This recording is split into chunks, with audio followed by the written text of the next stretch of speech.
The Lantern on Pine Hill. A kindness story. Pine Hill wasn't a big town, just a cozy stretch of mom and pop shops, a diner that closed at 8, and a main street where everyone waved even if they couldn't remember your name. Winters were long, summers smelled like cut grass and barbecue, and folks liked things simple. But one winter, Pine Hill faced a storm unlike anything it had seen in years. It began on a Saturday morning, when most people were still in pajamas.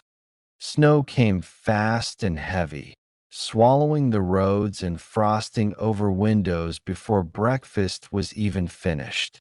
Somewhere near the edge of town, a power line snapped, and within an hour the entire place, every home, every streetlight, every storefront, went dark. People bundled up indoors, hoping the outage would only last a few hours. But as the day stretched on, the cold started to seep into walls and floors.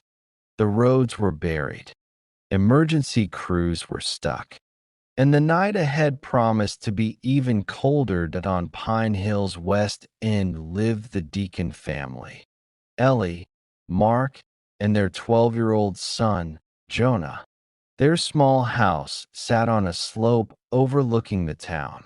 When the power went out, Mark lit their old kerosene lantern, a family heirloom that had belonged to his grandfather, who used it during hard winters on his farm.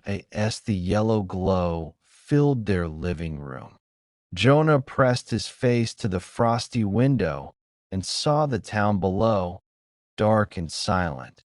"Dad," he said quietly, "people are freezing down there." Mark set the lantern on the table and sighed. "We can't fix the power, but maybe we can help someone." And that's when Ellie had an idea. "What if we bring the lantern outside?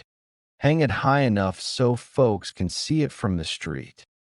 Jonah didn't understand. "A light won't make people warmer." "No," Ellie said, slipping her gloves on. "But it'll tell them they're not alone." They found a long pole and lifted the lantern to the porch railing. The tiny golden flame flickered bravely against the storm. And down in the valley, people noticed. Mrs. Carter, a retired teacher who lived alone, saw the glow from her window and bundled up. She trudged through knee-deep snow to the Deacon house.